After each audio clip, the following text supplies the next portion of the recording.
Bien, mais encore bonjour à vous tous, soyez tous les bienvenus, que le Seigneur vraiment dirige toutes choses. Je voudrais aussi souhaiter la bienvenue, passer le bonjour à tous ceux qui vont nous écouter par Internet. Et je voudrais aussi profiter, il y a beaucoup d'absents, profiter de passer le bonjour à tous ceux qui sont malades. Alors on ne va pas les nommer, mais ils se reconnaîtront. Voilà, alors je vous propose peut-être maintenant on va prier de remettre ces instants devant le Seigneur.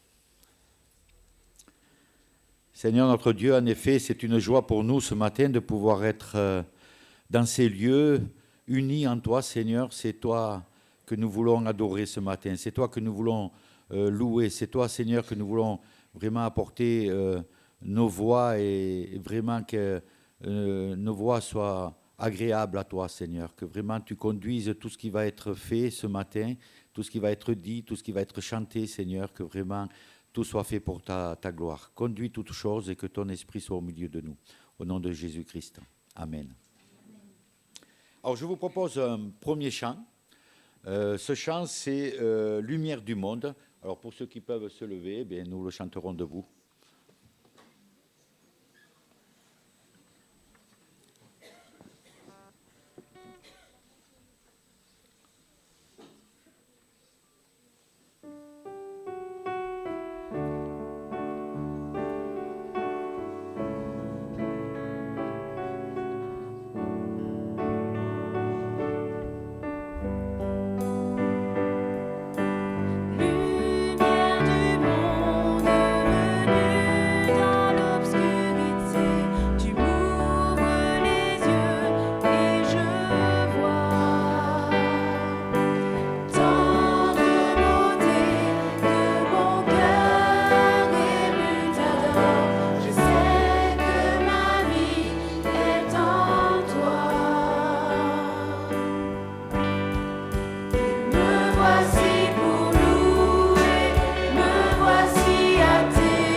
Quel merveilleux cantique. Hein.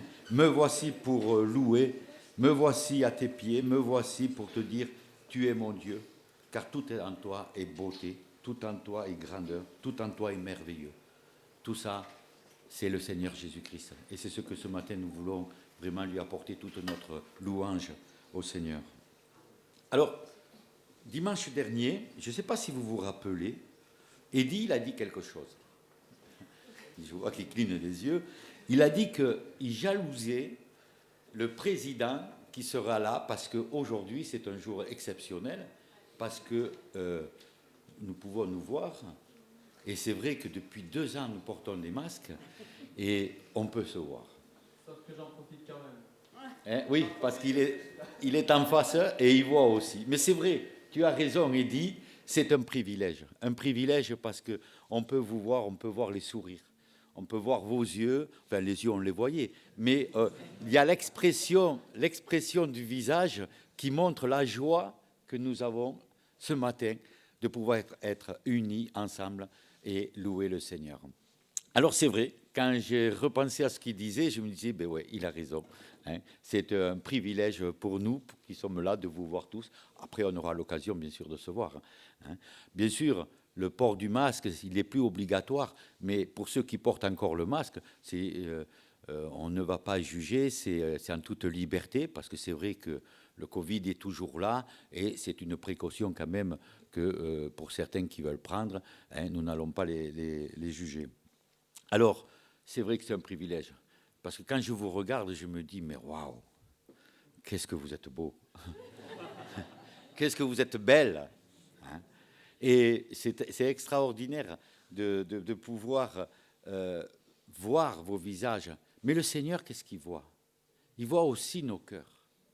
Hein. Est-ce que nos cœurs sont aussi beaux pour le louer, pour l'adorer? Parce que lui regarde au cœur. Il ne regarde pas le visage. C'est vrai que le visage, c'est une expression, mais le cœur aussi, c'est une expression. Et nous voulons ce matin vraiment adorer le Seigneur. Et c'est vrai que je me suis souvenu du week-end dernier, notre pasteur aussi, il a dit que c'était aujourd'hui exceptionnel. Alors je ne sais pas si vous vous rappelez pourquoi. C'est le printemps, c'est vrai que c'est le printemps. Et vraiment, c'est un jour où vraiment nous voulons louer le Seigneur. Et j'ai relu cette semaine dans le Cantique des Cantiques, puisque c'était le sujet dimanche dernier. Et au chapitre 1, au verset 15, on va le lire, il est dit « Que tu es belle, mon ami, que tu es belle. Tes yeux sont des colombes, que tu es beau, mon bien-aimé, que tu es aimable. » Alors, j'étais en train de penser qu'on peut faire un parallèle entre la bien-aimée. On peut représenter ça comme l'Église, hein, l'épouse du Seigneur. Et elle est belle, elle est l'Église, l'épouse du Seigneur.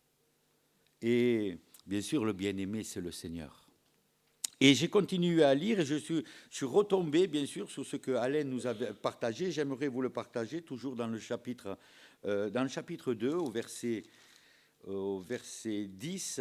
Il est dit « Lève-toi, mon ami, ma belle, et viens, car voici l'hiver est passé, la pluie a cessé, elle s'en est allée, les fleurs paraissent sur la terre, le temps de chanter est arrivé. » Est-ce que vous voulez chanter ce matin? Est-ce que vous voulez chanter à la gloire de notre Seigneur, pour le louer? Alors nous allons chanter, et je vais vous proposer 3 chants. Hein.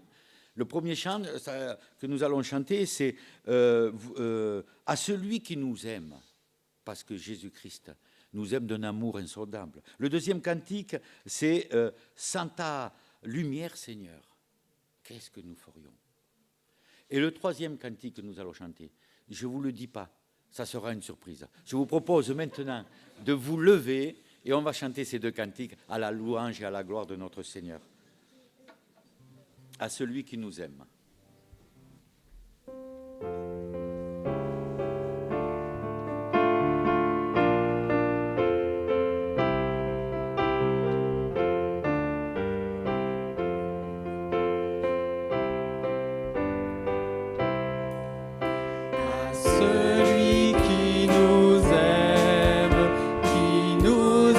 Délivrés de nos péchés.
Oui, c'est notre Seigneur qui nous guide.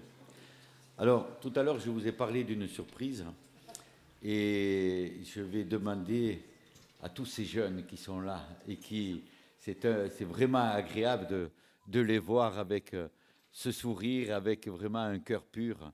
Je vais leur demander de venir, ils vont nous mimer un chant, un cantique. Nous resterons assis, ça nous permettra peut-être de mieux les voir, et nous chanterons ce cantique, c'est Mon ancre et ma voile. Et nous chanterons, eux ils vont le mimer.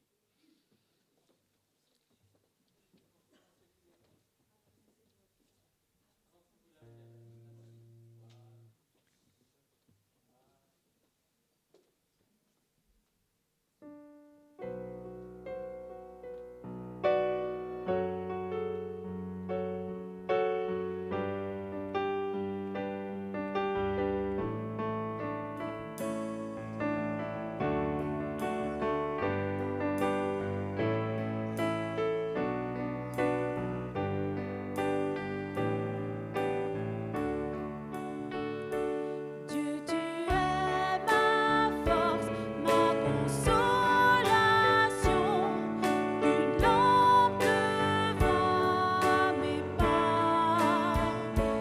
Ta voix a triomphé de l'ouragan, remporté le combat. Tu m'offres chaque jour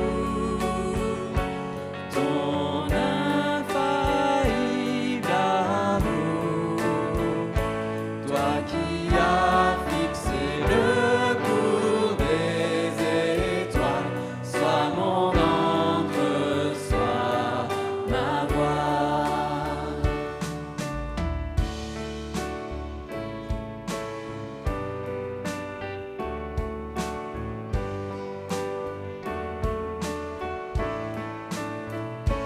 Tu étends mes ailes pour toucher les cieux, protégé par ta main. Ta grâce m'appelle à lever les yeux et suivre ton chemin. Tu m'offres chaque jour ton infaillible amour, toi qui as fixé le cours des étoiles, sois mon encre, sois ma voile. Ta miséricorde coule de la croix, ton sang m'a racheté. Tout ce que je suis me vient de toi, sans fin je te louerai. Tu m'offres chaque jour ton infaillible amour, toi qui as fixé le cours des étoiles, sois mon encre, sois ma voile.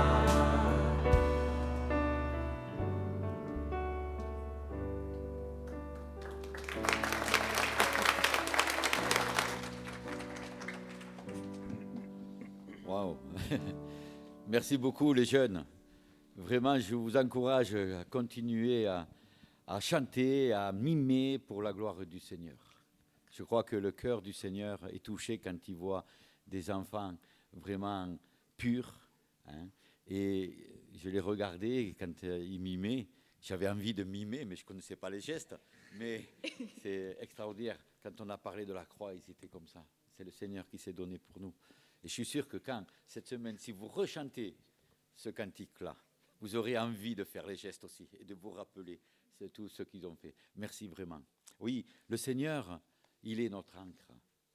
Hein? Notre ancre, c'est ce qui stabilise le bateau quand on met une ancre. Eh bien, le Seigneur, c'est lui qui stabilise notre vie. Et il est notre voile, il est celui qui nous guide. Alors, Ce matin, nous allons continuer à travers le chant et à travers des témoignages d'entendre ce que le Seigneur a fait dans la vie. Et j'appellerai ma petite maman de venir ici elle nous apportera un témoignage. Voilà, si tu veux bien venir, maman.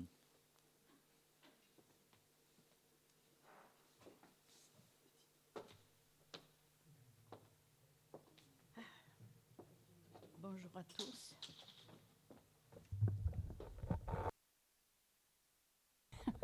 Mais heureuse d'être ici parce que c'est un plaisir pour louer le Seigneur, chanter des chants merveilleux. Et les paroles de ces chants, je le vis. Et quelquefois, j'ai les larmes aux yeux de joie. Voilà, alors je vais vous raconter ce que le Seigneur a fait pour moi dans ma vie. À 13 ans, j'étais orpheline, mes parents ont été tués accidentellement. Ma tante nommée tutrice m'a mis chez les sœurs à Toulouse. Et là, c'était l'enfer, j'étais seule. Mes parents me manquaient.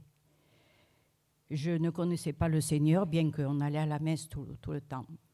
À 17 ans, ma tante est venue me reprendre et m'a placée comme bonne à tout faire chez les personnes. Et là, c'était la nuit, même en plein jour. Mais le Seigneur a permis que je le connaisse, que je devienne son enfant. Et là, j'ai commencé à vivre. C'est une merveille. Et je le remercie parce que vraiment, il m'a accordé tellement de choses. C'est vraiment merveilleux. Donc, avec l'aide de mon beau-frère qui était vraiment croyant et qui nous a permis, en lisant la Bible, de connaître le Seigneur. J'ai frappé à la porte du Seigneur, il m'a ouvert. Et là, ma vie a commencé à changer. Donc, j'ai été heureuse et insensiblement, je grandis, bien que je rapetisse. Mais mon âme grandit, c'est merveilleux, c'est merveilleux. Et maintenant, je suis contente tous les dimanches de venir ici, mais c'est tous les jours, je vis le Seigneur, il est présent en moi. Et ça, c'est quelque chose de merveilleux parce que je suis seule dans ma grande maison que mon mari a construite, avec les enfants d'ailleurs, et c'est merveilleux d'avoir le Seigneur, voilà. Et je voulais vous dire tout ça parce que vraiment, c'est une merveille. Je suis très émue de vous le dire. Je suis comblée par le Seigneur. Il permet que je travaille encore à mon âge. Je fais 91 ans il y a 5 jours. Et vraiment, il me donne la force. Il me donne la force de travailler encore, de faire les livraisons, de conduire, de pouvoir être à la maison toute seule à faire tout.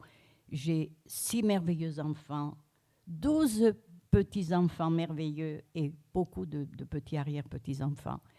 Et le Seigneur me comble, mais c'est une merveille de tous les jours. De lire la Bible, c'est devenu un besoin.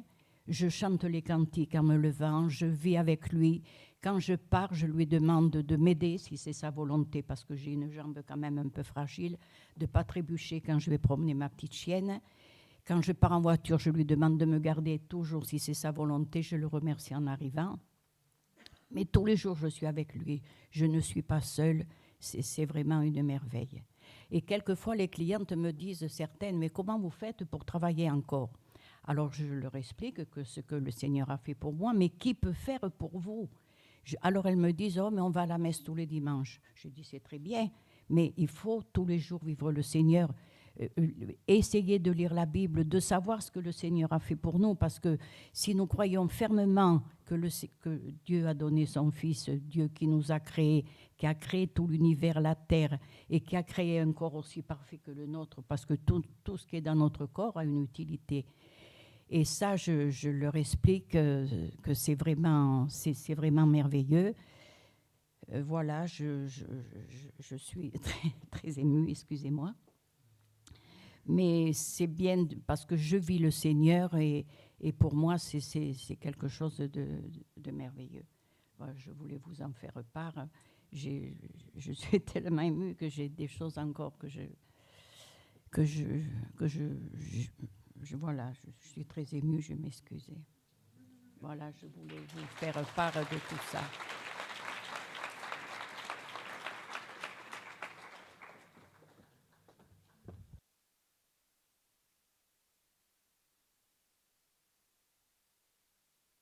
Je suis ému de l'entendre. Mais enfin, c'est merveilleux de voir cette relation qu'on peut avoir avec le Seigneur. Et cette relation, eh bien Dieu, il est venu pour ça, justement que nous puissions avoir cette relation. Il est fidèle dans tout ce qu'il fait. Il nous garde. Nous l'avons chanté. Il est notre ancre, il est notre voile. Et c'est toujours bon d'entendre ce que le Seigneur fait dans nos vies. Voilà. Alors, vu l'heure, je vous propose peut-être, avant de passer à la Sainte Seine, de chanter un autre cantique. Nous chanterons « 3 croix sont dressées et l'une était pour moi ». Et cette croix, c'est celle de Jésus-Christ. Nous allons chanter ce cantique. Si vous voulez bien vous lever.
Oui, cette croix.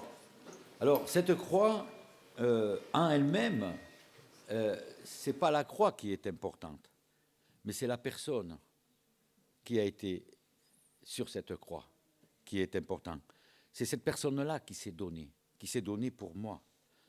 La croix, c'est vrai, elle représente l'autel où l'agneau de Dieu a été sacrifié, où l'agneau de Dieu s'est donné en rançon pour nos péchés, pour nos fautes.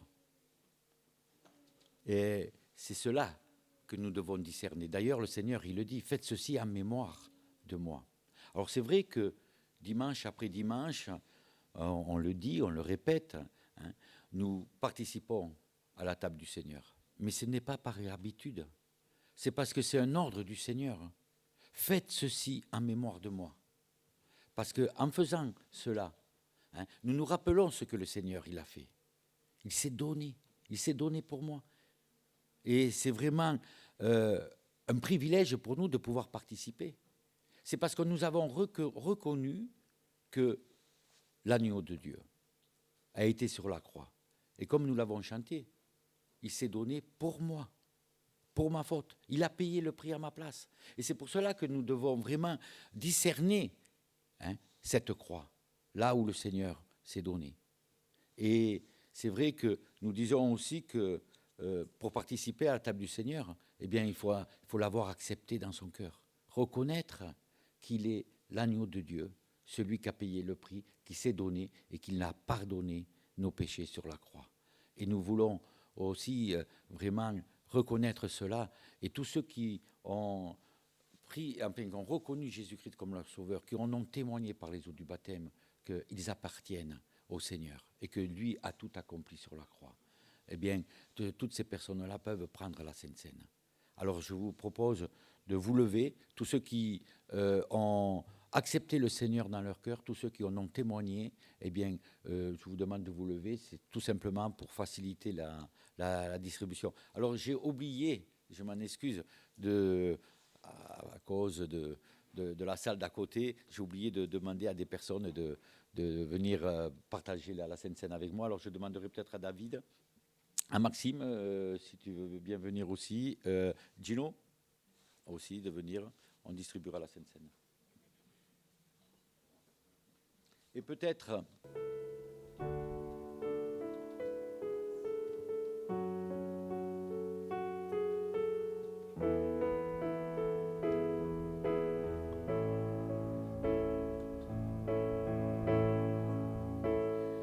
quand je sonde l'univers,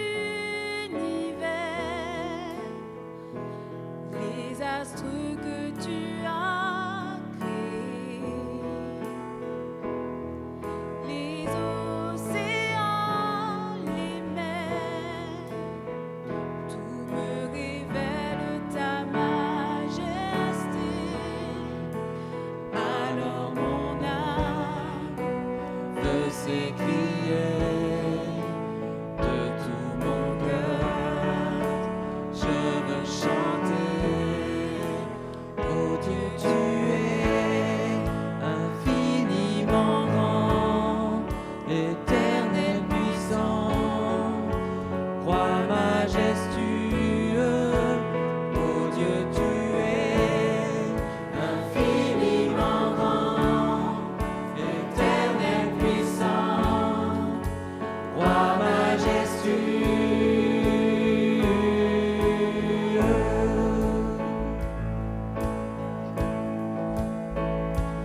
Quand je sonde que tu m'as fait, que tu t'es révélé à moi, que par toi tu as tout créé, tout me révèle ta bonté. Alors mon âme veut s'écrier de tout mon cœur. Je veux chanter. Alors mon âme veut s'écrier de tout mon cœur.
Notre Dieu, notre Père, tu es infiniment grand, tu es tout-puissant, c'est toi qui règnes au-dessus de tout. Et c'est vrai que cette grandeur, elle s'est manifestée dans ton amour avant tout. Merci parce que cette grandeur, nous la voyons aussi à la croix. Et c'est quelque chose d'infini, nous l'avons rappelé. On ne peut pas comprendre l'amour, la grandeur et l'infini et les dimensions de cet amour qui ont fait que toi-même, qui avais ton Fils unique, en qui tu trouvais tous tes plaisirs, tu as permis qu'il se donne à la croix. Et quelque part, tu te donnais aussi ainsi, de cette même manière. Et nous voulons te louer et te rendre gloire pour cela. Nous voulons aussi te remercier, Seigneur Jésus, parce que tu as accepté cette mission de nous sauver. C'était nous qui devions être à la croix. Nous l'avons chanté aussi. Cette croix, elle était pour nous, pour moi, parce que j'ai péché. Il ne suffit que d'un péché pour que je sois sur cette croix. Et tu as dit non, c'est moi qui vais prendre ta place. Alors oui, nous voulons vraiment te remercier pour cela. Et en prenant ce pain, on veut se rappeler que c'est ton corps que tu as donné sur cette croix. Merci de tout notre cœur. Amen.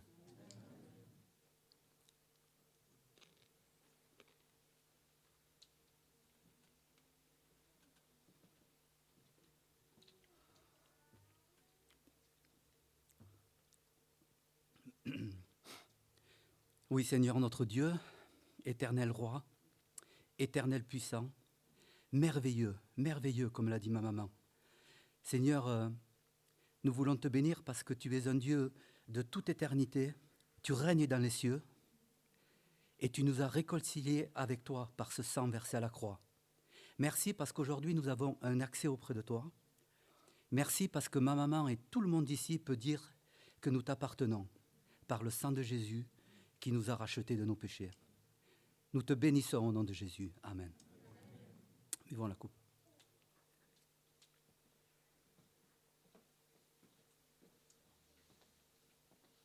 Vous pouvez vous asseoir. Je crois qu'il y a quelque chose pour les enfants. Hein? La chorale, oui, pour les enfants. Et tant que nos frères ramassent les coupes, je vous propose de chanter « Quel sauveur merveilleux je possède ». Et après, nous écouterons le message.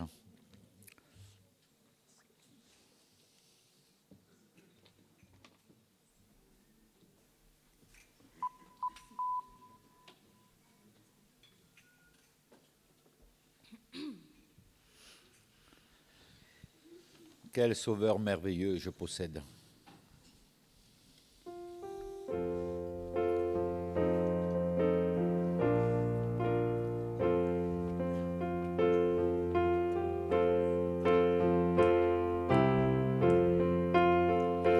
Quel sauveur merveilleux je possède, il se livre à la croix pour moi, et sa vie innocente il la cède, en souffrant sur l'infâme bois, attaché à la croix pour moi, attaché à la croix pour moi.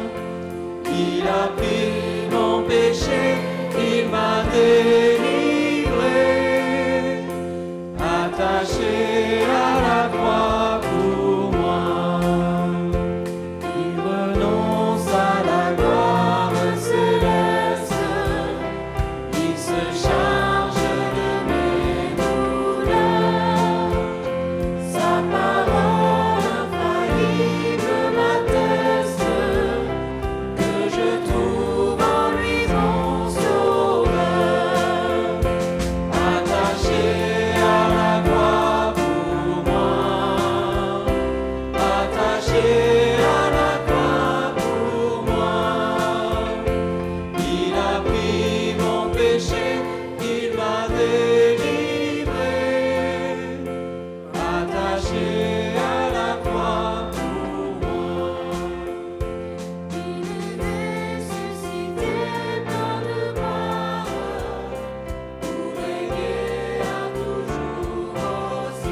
asseoir. Nous allons écouter maintenant le message qui va être donné. Merci.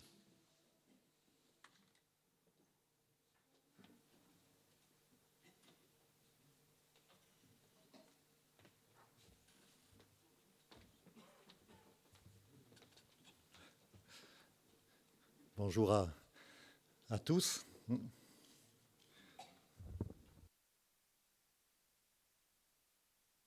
Alors, je voudrais juste vous lire quelques extraits d'un texte et vous allez essayer de deviner où est-ce que j'ai pris cela. Les agresseurs disent « Nous les détruirons tous ensemble » et ils brûlent le pays. Et il n'y a personne parmi nous qui sache combien de temps encore cela durera. Alors, si je vous demande où j'ai pris ces textes, peut-être que vous allez me donner le nom d'un journal, mais je vais continuer, comme ça va vous donner des indices. Jusqu'à quand, ô Dieu, l'agresseur blasphémera-t-il? L'ennemi pourra-t-il t'insulter sans relâche? Pourquoi te retiens-tu d'intervenir? Et en fait, ce sont des paroles d'Asaph dans le psaume 74. Asaph qui est témoin d'exactions, de faits de guerre, et qui s'adresse à Dieu ainsi et pose ces questions à Dieu. C'est en fait simplement le témoignage d'un homme qui constate qu'il y a des choses terribles qui se passent autour de lui et qui porte cela à Dieu. Et c'est vrai qu'on a une similitude avec les témoignages que nous pouvons entendre aujourd'hui, notamment avec ces personnes qui viennent d'Ukraine et qui ont tout perdu, et qui, en ayant tout perdu, en étant obligés de fuir, voient en même temps les agresseurs qui paraissent tellement tranquilles. Et il y a automatiquement des questions qui surgissent dans les cœurs. Et peut-être que si vous discutez avec des amis qui ne connaissent pas Dieu, peut-être qu'ils vont vous dire, mais qu'est-ce qui fait ton Dieu là? Pourquoi permet-il cela? Ou alors même, mais s'il y avait un Dieu, tu vois bien que ça ne se passerait pas ainsi s'il y avait un Dieu. Et on a des témoignages aussi dans la parole de Dieu qui, quelque part, paraissent un petit peu semblables, mais qui sont peut-être totalement différents. Je vous cite juste aussi cette parole de Jérémie. Lui aussi, il est témoin de ce qui se passe dans son pays. Il y a un envahisseur qui est là, qui détruit tout. Et Jérémie se pose aussi beaucoup de questions. Et dans les Lamentations, au chapitre 3, verset 18, il va dire « Je n'espère plus rien de l'Éternel ». En regardant tout ce qui se passe autour de lui, je n'espère plus rien de l'Éternel. Heureusement, ça ne s'arrête pas là. Asaph, toujours lui. Alors, c'est vrai que quand on prêche comme cela, on a tous, vous aussi, j'en suis sûr, on a tous des passages qui nous font beaucoup de bien. Et on a souvent tendance à revenir sur ces passages. Et quand on prêche la parole de Dieu, il faut la prêcher dans son entier. Donc on doit être vigilant pour ne pas venir toujours avec des sujets un petit peu les mêmes. La parole de Dieu est merveilleuse et on n'aura jamais épuisé tout ce qu'elle nous apporte. Moi, j'aime beaucoup Asaph. Mais j'ai quand même regardé là dans mes archives et j'ai vu que je ne vous ai pas parlé d'Asaph depuis 2007. Alors je me suis dit, bon, il y a prescription là quand même. Et c'est pour ça qu'on va lire tout à l'heure le psaume 73. Mais en fait, Asaph, c'est quelqu'un qui se pose beaucoup de questions et tout en constatant aussi des injustices autour de lui, il va dire au psaume 77, verset 11, « Ce qui fait ma souffrance, c'est que le Très-Haut n'agit plus comme autrefois. » D'autres traductions disent c'est que en fait l'Éternel a changé quelque part. Lui, dont on sait qu'il ne change pas, Asaph dit voilà, le Très-Haut, Dieu, n'agit plus comme autrefois. Et c'est déjà quelque chose, et j'ai pu déjà vous l'exprimer, qui moi m'encourage beaucoup, de voir que des paroles de doute se retrouvent dans la parole de Dieu. Quand vous prenez tous les livres des autres religions, cela vous ne le trouvez pas.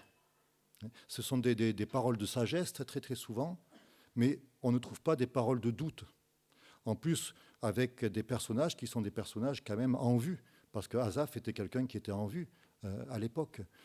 C'était un contemporain de David, il était le chef des chantres, donc c'est lui qui dirigeait la louange. Et on voit ces paroles de doute. Et moi je trouve que c'est formidable, parce que ce sont des personnes qui sont comme nous, qui nous ressemblent. Et on peut se retrouver dans leurs difficultés. Et quelque part, il nous donne ainsi les clés pour sortir de ces difficultés. S'il n'y avait que des textes, des récits d'exploits extraordinaires, hein, vous savez, comme les films hollywoodiens, là où il y a des héros qui n'ont peur de rien, on se dirait, mais moi, qui suis-je par rapport à ça ne m'apporte rien.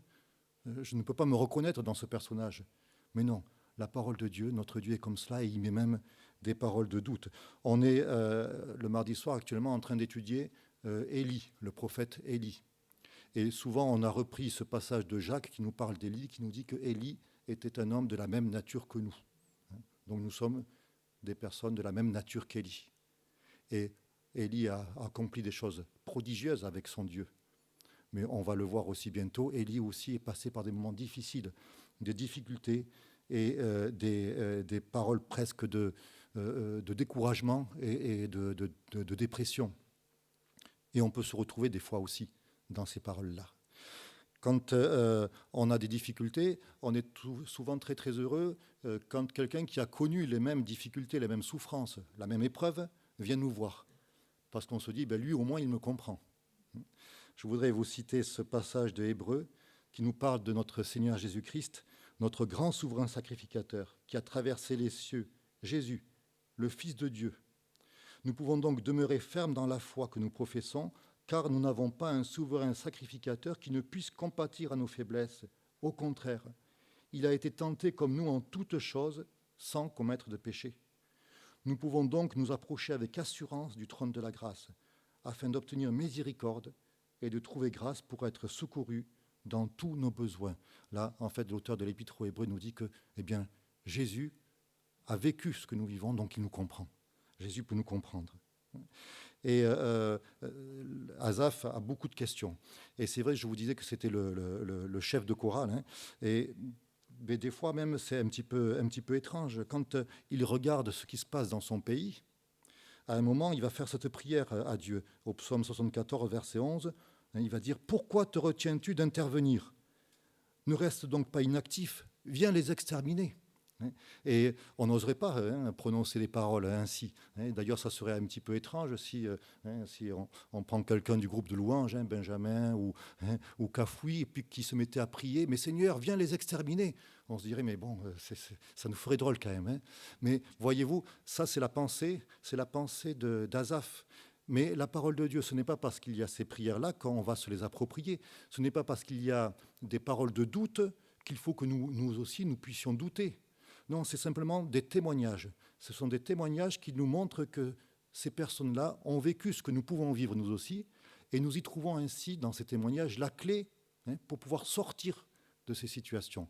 Nous pouvons avoir ainsi des pistes pour pouvoir observer leur cheminement et nous aussi nous inscrire finalement dans cette voie de victoire avec le Seigneur.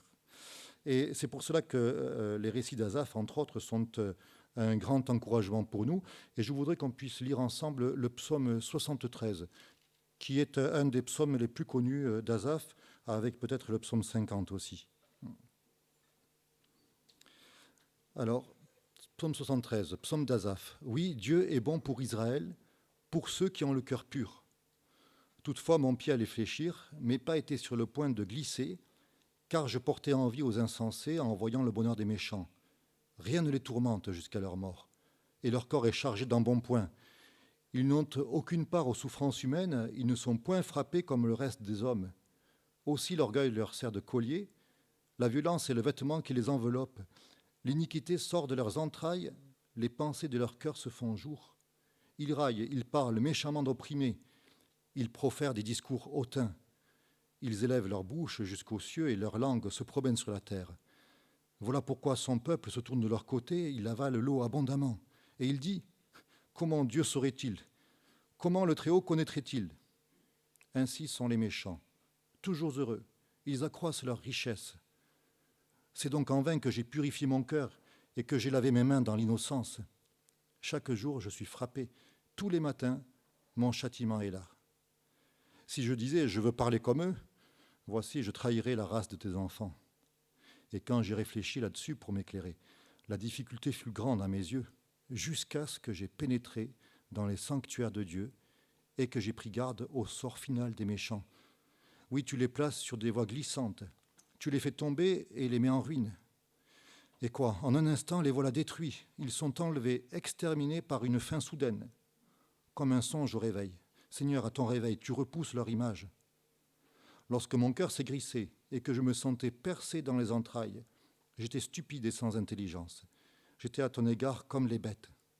Cependant, je suis toujours avec toi. Tu m'as saisi par la main droite. Tu me conduiras dans ton conseil, puis tu me recevras dans la gloire. Quel autre ciel ai-je que toi? Et sur la terre, je ne prends plaisir qu'en toi. Ma chair et mon cœur peuvent se consumer. Dieu sera toujours le rocher de mon cœur et mon partage. Car voici ceux qui s'éloignent de toi périssent. Tu réduis au silence tous ceux qui te sont infidèles. Pour moi, m'approcher de Dieu, c'est mon bien. Je place mon refuge dans le Seigneur l'Éternel, afin de raconter toutes tes œuvres. Alors on reconnaît bien là le style d'Asaph, qui pose beaucoup de questions, mais qui donne aussi vraiment des points importants pour que nous puissions, nous également, nous les approprier. Et je voudrais prendre juste rapidement 3 points avec vous ce matin. 2 points, on va les prendre rapidement, et le troisième, on s'attardera un petit peu plus dessus. Le premier point, et pour cela, je vous lis simplement le verset 1 du psaume 74, toujours d'Asaph, qui va poser cette question. « Pourquoi, ô Dieu, rejettes-tu pour toujours ?» Et je voudrais juste vous faire remarquer que la prière d'Asaph, Asaph ne va pas dire « Pourquoi Dieu rejette-t-il pour toujours ?» Il dit « Pourquoi, ô Dieu, rejettes-tu pour toujours ?» C'est un petit détail qui change tout. Parce qu'en fait, c'est vrai qu'Asaph a beaucoup d'incompréhension, de doute. Mais cela, il va l'apporter à Dieu. Il s'adresse à Dieu. Il ose finalement apporter ses questions à son Seigneur. Et c'est vraiment quelque chose qui est important pour nous. On remarque que Asaph le fait avec respect, avec crainte, mais aussi avec sincérité. Pourquoi? Parce qu'il sait que Dieu, c'est le seul qui connaît parfaitement notre cœur. Vous savez, des fois, on ne va pas oser s'adresser à Dieu ainsi, et on va un petit peu cacher nos sentiments, alors que Dieu sait de quoi nous sommes faits. Il connaît parfaitement notre cœur. Avant même que la parole soit sur notre bouche, déjà, il la connaît, nous dit aussi ce psaume. Et Salomon va dire en 2 Chroniques, chapitre 6, verset 30, « Toi seul, tu connais le cœur des enfants, des hommes. » Et donc, porter nos doutes à Dieu, et quand nous sommes ainsi dans les difficultés, finalement, c'est la meilleure des thérapies. Parce que Dieu va accepter cela, il va nous accueillir. Il va nous accueillir et il ne va pas nous rejeter. Et Asaph va expérimenter quelque chose de merveilleux. Il va dire au verset, il va dire au verset 22, lorsque je parlais ainsi, j'étais stupide, mais verset 23, cependant, malgré cela, malgré mes doutes, malgré mes difficultés, cependant, je suis toujours avec toi, tu m'as saisi par la main droite. Notre Dieu nous a saisis par la main droite, il nous tient lorsque nous sommes venus à lui, il nous a pris par la main droite. Et même si parfois, dans les difficultés, nous ne réalisons pas cela, malgré tout, c'est une réalité, il nous tient par la main droite. Et on peut lui apporter nos doutes, nos craintes, un petit peu comme un enfant qui va vers son père et son père le tient. Et je te tiens fermement, et avec moi, tu ne risques rien. Voilà déjà un premier point, cette expérience que nous fait partager Asaph dans ce psaume. Et puis, le deuxième point que je voudrais voir avec lui, c'est qu'il nous dit qu'à un moment, il a failli trébucher, il a failli tomber. Son pied allait glisser. C'était à quel moment que cela lui est arrivé? On l'a au verset 3. Verset 2, « Mes pas étaient sur le point de glisser », verset 3, « en voyant le bonheur des méchants ». En fait, le regard d'Asaph s'est décentré et s'est porté vers les difficultés, vers peut-être les interrogations, vers les agissements de ceux qui oppressaient, de ceux qui étaient peut-être les envahisseurs. Le regard d'Asaph s'est décentré du but principal.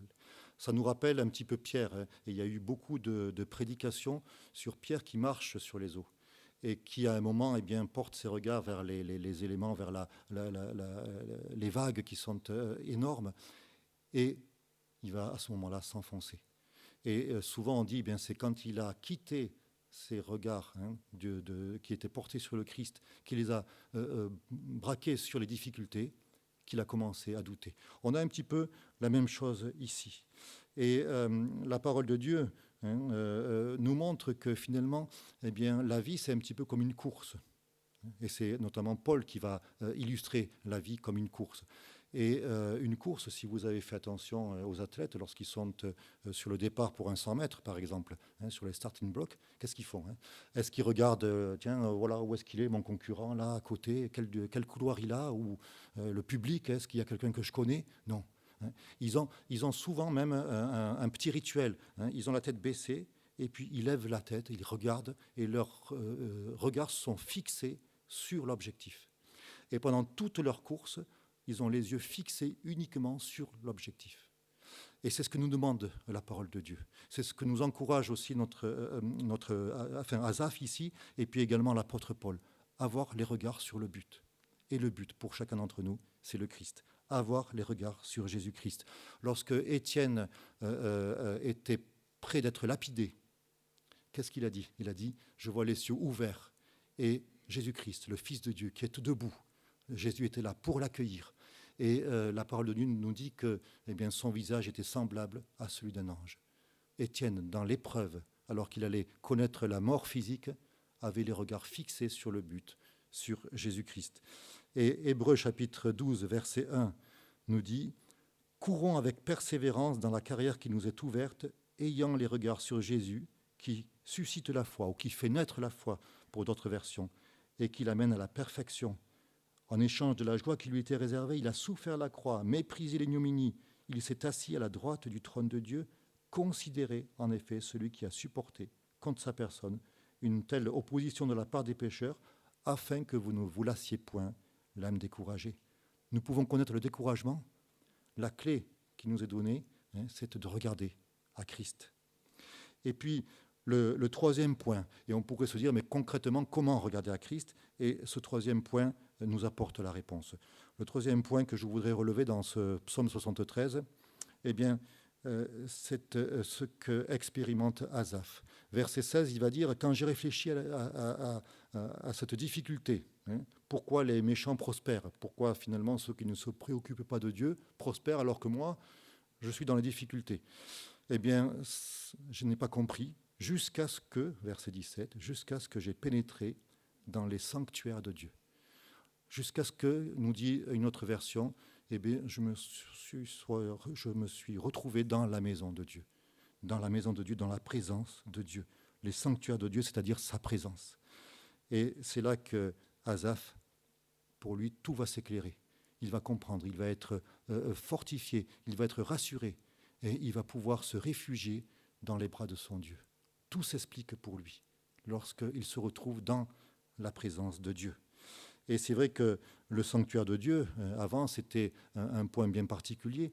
Vous le savez, c'était le lieu très saint dans lequel l'Éternel se retrouvait avec son peuple. Et il y avait simplement le souverain sacrificateur qui pouvait rentrer une fois par an, après avoir offert un sacrifice pour ses propres péchés. Il pouvait rentrer une fois par an en présence de Dieu dans ce lieu très saint. Et le souverain sacrificateur, il avait un vêtement très particulier, avec vraiment un détail qui nous est donné par la parole de Dieu, qui nous montre d'ailleurs des images de l'œuvre de Christ. Et il nous est dit que ce vêtement, le souverain sacrificateur ne pouvait pas le déchirer. Vous savez qu'à l'époque, lorsque quelqu'un était dans le désarroi ou dans la colère, lorsqu'il y avait une émotion très forte, qu'est-ce qu'il faisait? Il déchirait ses vêtements. Je pense que d'ailleurs, Armand Thierry ou Célio peut-être voudraient faire revenir un petit peu cette mode. Mais la parole de Dieu nous dit que le souverain sacrificateur ne pouvait pas déchirer ses vêtements.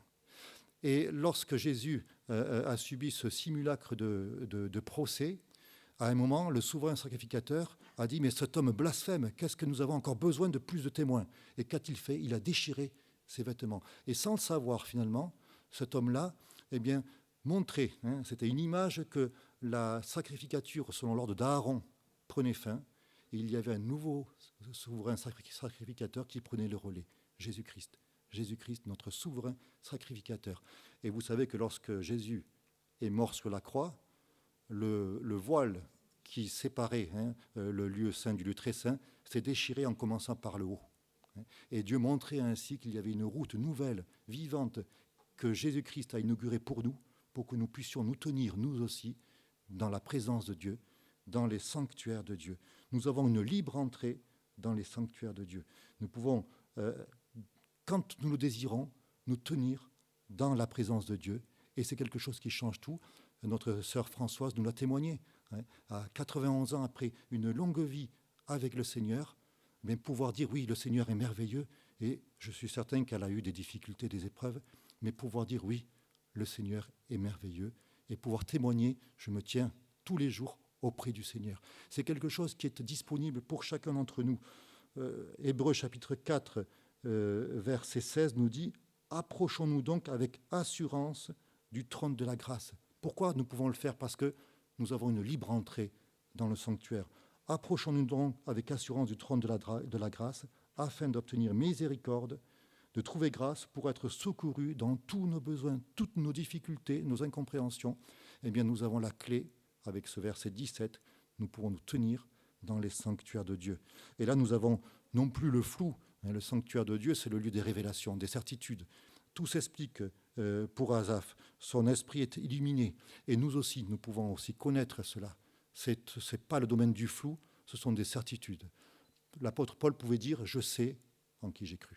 Il va citer des difficultés qu'il va rencontrer, l'apôtre Paul, mais il dit « Mais je sais en qui j'ai cru ».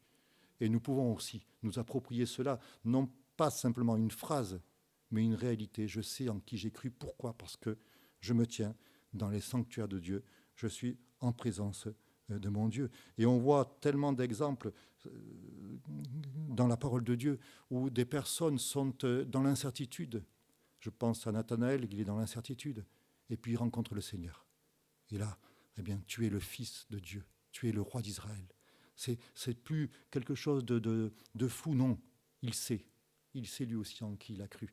La Samaritaine aussi, elle va être tellement bouleversée que son témoignage va permettre à tout le village ou toute la ville de venir vers Jésus. Ou Jacob qui va combattre pendant toute une nuit avec l'ange de l'Éternel et qui se rend compte qu'il est en présence de Dieu. Et il va dire, mais je ne vais pas te laisser partir sans que tu ne m'aies au préalable béni. Il y a des certitudes qui sont là aussi. Et puis, le sanctuaire de Dieu, pour Asaph, comme pour nous aussi, bien c'est le lieu du pardon. C'est cela qu'il y a de merveilleux. C'est vrai que Asaph comprend tout lorsqu'il se retrouve en présence de Dieu. Et puis, lorsque nous sommes en présence de Dieu, il y a quelque chose aussi qui se passe, c'est que nous nous voyons tels que nous sommes. Et des fois, c'est une situation qu'on voudrait fuir. La lumière révèle tout. Mais ce qu'il y a de merveilleux, c'est que c'est aussi le lieu du pardon. Ésaïe va dire au chapitre 6, « Malheur à moi, je suis perdu parce que je suis un homme avec des lèvres impures et j'ai vu l'Éternel. » Mais tout de suite après, il y a un ange qui vient vers lui et qui dit « Mais voilà, ton péché, ta faute est enlevée, ton péché est expié. » Il est en présence de Dieu et il découvre que c'est le lieu du pardon aussi. Et c'est ce que le Seigneur, vous nous rappelez encore, lorsque par exemple Jésus va se retrouver avec ce jeune homme riche qui vient vers lui pour lui demander qu'est-ce que je dois faire pour hériter de la vie éternelle. Et il nous est dit que bien Jésus le regarda et Jésus l'aima. Le regard de Jésus se porte sur lui et c'est un regard plein d'amour, plein de compassion. Et le Seigneur va lui montrer ce qui ne va pas dans sa vie pour lui apporter la vie éternelle et le pardon. Malheureusement, le choix de cet homme-là, il repart tout triste parce qu'il préfère ses biens à la vie éternelle. Le sanctuaire de Dieu, c'est le lieu où nous nous voyons tels que nous sommes, mais c'est le lieu aussi où nous obtenons miséricorde. Et c'est ce que va dire Asaph aussi. Il va voir l'Éternel dans sa gloire. Il a une vision, il voit l'Éternel dans sa gloire au chapitre 78, au psaume 78. Mais il va dire toutefois, dans sa miséricorde, il pardonne l'iniquité. Toutefois, il pardonne l'iniquité. Et au chapitre 50, il va aussi répéter cela. Il va dire, mais à celui qui veille sur sa voie, je ferai contempler le salut de Dieu. Et nous pouvons en Jésus-Christ contempler le salut de Dieu. Et puis Asaph va connaître aussi la délivrance et la victoire. Il connaît donc, il a des certitudes en s'approchant de Dieu. Il connaît, il expérimente le pardon de Dieu, mais il expérimente aussi la délivrance, la victoire. Et il y a un verset que vous connaissez tous, qui est un verset du psaume 50, et c'est un psaume d'Asaph. « Invoque-moi au jour de la détresse, je te délivrerai et tu me glorifieras. C'est un verset qui a été un grand encouragement pour énormément de chrétiens et qui l'est encore pour nous. Mais je voudrais juste vous faire remarquer que souvent on ne retient que le verset 15 du chapitre 50 et on oublie ce qui précède. Ce qui précède, je vous le lis, le verset 14. « En sacrifice à Dieu, offre donc ta reconnaissance. Accomplis envers le Très-Haut les vœux que tu as faits, alors tu pourras m'appeler au jour de la détresse. Je te délivrerai et tu me rendras gloire. » Qu'est-ce que ça nous apporte, cette précision ? Il faut toujours faire attention au contexte. Ça nous montre que Dieu ne veut pas être un Dieu pompier que l'on va appeler comme cela quand tout va mal, pour après oublier ensuite lorsque la délivrance est là. Non, Dieu veut notre cœur tout entier. Dieu veut notre vie. Et il nous dit, bien voilà, apporte ta reconnaissance, accomplis avec fidélité envers moi ce que tu as promis, c'est-à-dire finalement, donne-moi ta vie et invoque-moi au jour de la détresse, je te délivrerai et tu me glorifieras. Et puis une autre parole d'Asaph que je voudrais vous citer aussi, au psaume 81, « J'ai déchargé son épaule du fardeau et ses mains ont lâché la corbeille. Tu as crié dans la détresse et je t'ai délivré et je t'ai répondu. » Et c'est quelque chose que cet homme a expérimenté, mais que nous pouvons expérimenter aussi au quotidien, avec cet encouragement à nous approcher tout simplement de Dieu. Et puis, on pourrait rajouter aussi que bien, la présence de Dieu va nous pousser automatiquement à louer le Seigneur. Et combien cela est important. Et c'est peut-être aussi l'enseignement que nous voyons dans les psaumes d'Asaph, l'enseignement principal, c'est d'apporter notre reconnaissance à notre Dieu, de le louer parce qu'il est digne de louange. Et voyez-vous, nous voulons passer le dimanche matin ce petit moment tous ensemble pour le louer, pour lui apporter un culte. On peut très bien, bien sûr, intercéder, mais le but principal, c'est de lui apporter notre louange, notre adoration, parce qu'il est digne de notre louange et de notre adoration, et nous voulons vraiment veiller à cela. Alors, juste pour conclure, lorsque on lit dans les évangiles l'épisode des disciples qui sont dans la barque avec la tempête, les disciples essaient, c'est le réflexe que nous pouvons avoir nous aussi, de s'en sortir par eux-mêmes. Et puis rien ne va. Et il nous est dit que Jésus dort dans la barque. Et après avoir bataillé, là, il se décide d'aller le réveiller. Et la première question qu'on pourrait dire, est-ce que vous avez invité Jésus dans votre barque ? Pour pouvoir s'approcher de Dieu, comme l'a fait Asaph ici, eh bien, il faut le connaître. Il faut lui avoir donné sa vie. Il faut lui avoir donné son cœur. Approchez-vous de moi, nous dit Jésus, et je m'approcherai de vous. Et c'est le désir de notre Dieu, que nous puissions nous approcher de lui sincèrement et lui donner notre vie tout entière. Mais nous pouvons avoir invité Jésus dans notre barque et puis le laisser dormir et batailler et dans les difficultés, et essayer de nous en sortir sans avoir ce réflexe que nous devons avoir prioritairement, c'est de nous approcher de lui pour pouvoir bien lui demander son secours. Et immanquablement, nous allons nous épuiser. Nous allons être sur le point de glisser, comme nous l'avons lu dans ce psaume 73. Nous sommes prêts à tomber. Et il ne faut pas attendre cela. Et Asaph nous montre que c'était une erreur de sa part d'attendre cela. Il faut avoir ce réflexe de nous tenir dans la présence de Dieu. Et lorsque nous réalisons cela, lorsque nous allons le réveiller, lorsque nous voyons le visage de notre Seigneur qui est empreint de paix et de sérénité, lorsque nous expérimentons aussi son regard d'amour sur nous. C'est vrai, mon enfant, tu as douté, mais je suis là.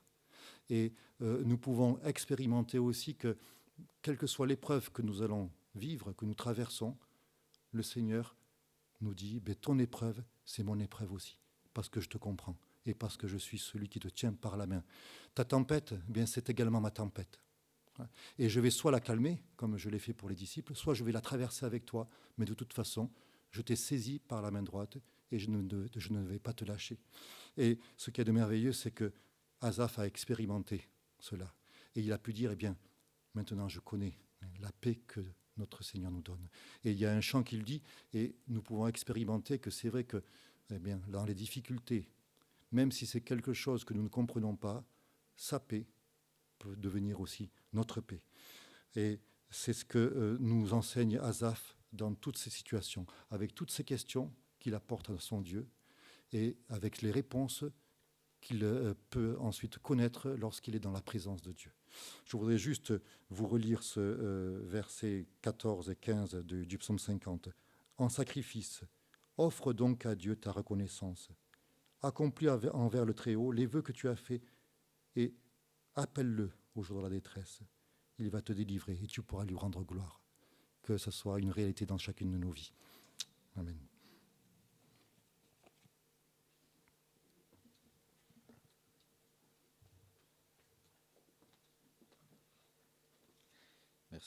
Merci à Josias pour ce message. Merci au Seigneur pour ces paroles.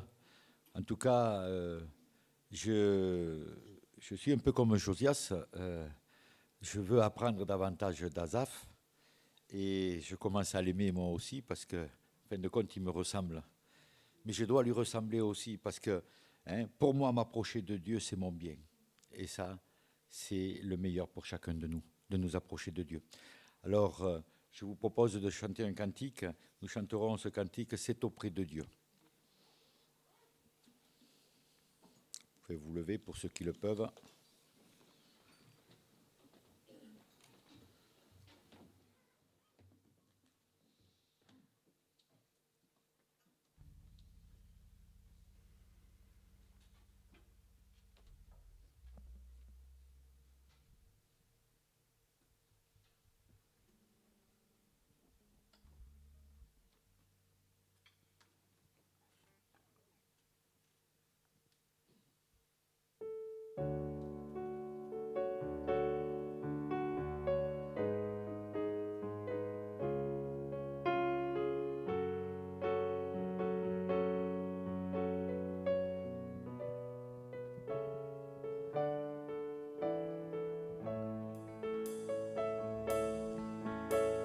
C'est auprès de Dieu que je veux me tenir. Il est mon Seigneur, mon roi. C'est auprès de Dieu que je veux sentir tout l'amour qu'il a pour moi. Et c'est auprès de Dieu que je voudrais grandir, entendre le son de sa voix. Je viens devant le trône, par ta grâce je me tiens, en ta présence je lève les yeux vers le lieu saint pour contempler ta face. Je veux rester près de toi. C'est auprès de Dieu que je veux me tenir. Il est mon Seigneur, mon roi. C'est auprès de Dieu que je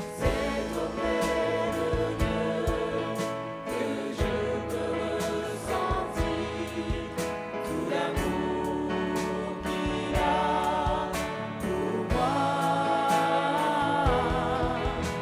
Et c'est auprès de Dieu que je voudrais grandir, entendre le son de sa voix.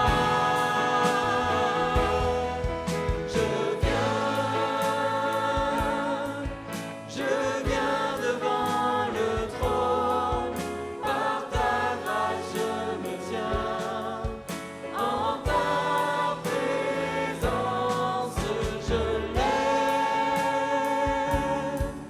les yeux vers le lieu saint pour contempler ta face. Je veux rester près de toi.